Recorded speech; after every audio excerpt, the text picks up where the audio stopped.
Hi guys, this is Reshma. Hope you all are doing well. Day 8. Already vision board பற்றி ஒரு video கிளியராக போட சொன்னீங்க. அந்த வீடியோ தான் இது. ஸோ விஷன் போர்டு வந்து 2 டைப் இருக்குது. ஒன்று வந்து டிஜிட்டல் விஷன் போர்டு, இன்னொன்று வந்து printer vision board. Digital vision board வந்து நீங்கள் வந்து மொபைல்லே வந்து என்னென்ன உங்களுக்கு தேவை எல்லாமே கொலாஜ் பண்ணி ஒரு வால்பேப்பராக வச்சுக்கலாம். அண்டு பிரிண்டர் விஷன் போர்டு வந்து எப்படின்னா உங்களுக்கு என்னென்ன தேவைன்னு நினைக்கிறீங்க அந்த பிக்சர் எல்லாமே கொலாப் பண்ணி உங்களுக்கு டெய்லி நீங்கள் பார்க்குற இடத்துலையோ பிரிண்ட் எடுத்து ரூம்லேயோ வாட்டவர் ஏதோ ஒரு இடத்துல வந்து வச்சுக்கலாம்.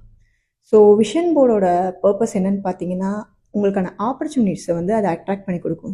இப்போ லைக் நீங்கள் வந்து மீடியாவில் போகணுன்னு நினைக்கிறீங்க அப்படின்னா அந்த விஷன் போர்டில் ஒட்டி வச்சுருந்தீங்கன்னா மீடியா சம்மந்தப்பட்ட எல்லா விஷயமும் உங்களை சுற்றி வர ஆரம்பிக்கும். லைக் அந்த மீடியா பீப்புளை நீங்கள் மீட் பண்ணலாம், இல்லை மீடியாவுக்கு ஏதாவது ஒரு இன்டர்வியூ நடக்கலாம். ஸோ அந்த மாதிரி விஷயங்கள் ஏதாவது உங்களுக்கு வந்து கண்ணில் பட்டுக்கிட்டே இருக்கும். அதுதான் விஷன் போர்டு.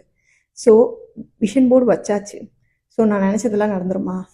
இந்த விஷன் போர்டு வச்சதுக்கப்புறமா எஃபர்ட் போடணும். எல்லா விஷயத்துக்குமே உங்கள் எஃபர்ட் தான் மேட்டர்ஸ். அது வந்து ஆப்பர்ச்சுனிட்டிஸ் மட்டும்தான் கொடுக்கும். பட் அங்கே போய் இன்டர்வியூ அட்டன் பண்ணி அந்த வேலையை வந்து தக்க வச்சுக்கிறது வாங்கிக்கிறது உங்கள் கையில் தான் இருக்குது. ஓகே, எக்ஸாம்பிளுக்கு வந்து நான் வந்து உங்களுக்கு புரியுற மாதிரி சொல்கிறேன். எனக்கு ஒரு பாஸ்ட் ஒரு 5 இயர்ஸ்க்கு முன்னாடி நான் ஒரு விஷன் போர்டு வச்சுருந்தேன். அதாவது என்னோடய பேங்க் அக்கௌண்ட்டில் வந்து ஒரு 2 lakhs இருக்கணும் அப்படின்னு. டைம் லிமிட்டெல்லாம் எதுவுமே வைக்கல. பட் என் பேங்க்கில் ஒரு 2 lakhs இருக்கணும் அப்படின்னு ஒரு விஷன் போர்டு வச்சுருந்தேன். ஸோ அந்த இயரில் எனக்கு ஒரு வேலை கிடச்சிச்சு. நான் அதுக்கு முன்னாடி வரைக்கும் அன்எம்ப்ளாயாக இருந்தேன். அந்த இயரில் வந்து எனக்கு வேலை கிடச்சிச்சு. நான் 1 year ஃபுல்லாக வேலை பார்த்தேன். அண்ட் என்னோடய சேவிங்ஸை ஆரம்பித்தேன். யூ டோன்ட் பிலீவ் தட் அந்த இயர் முடிகிறதுக்குள்ளே என் அக்கௌண்ட்டில் 2 lakhs இருந்துச்சு. ஸோ இப்படி தான் விஷன் போர்டு வந்து ஒர்க் அவுட் ஆகும்.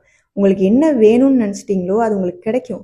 ஆனால் அதுக்காக கிடைக்கணும்னு ஆசை மட்டும் இருந்தால் மட்டும் பத்தாது. அதுக்காக எஃபோர்ட் போட்டு உழைக்க ரெடியாக இருக்கணும். உங்களுக்கு என்ன தேவைங்கிறத திருப்பி உங்கள் ஆள் மனசுக்கு சொல்லிக்கிறீங்க. அதுதான் விஷன் போர்டு. அப்போது இன்னும் ஃபோக்கஸ்டாக உங்கள் கோலை நோக்கி போக முடியும்.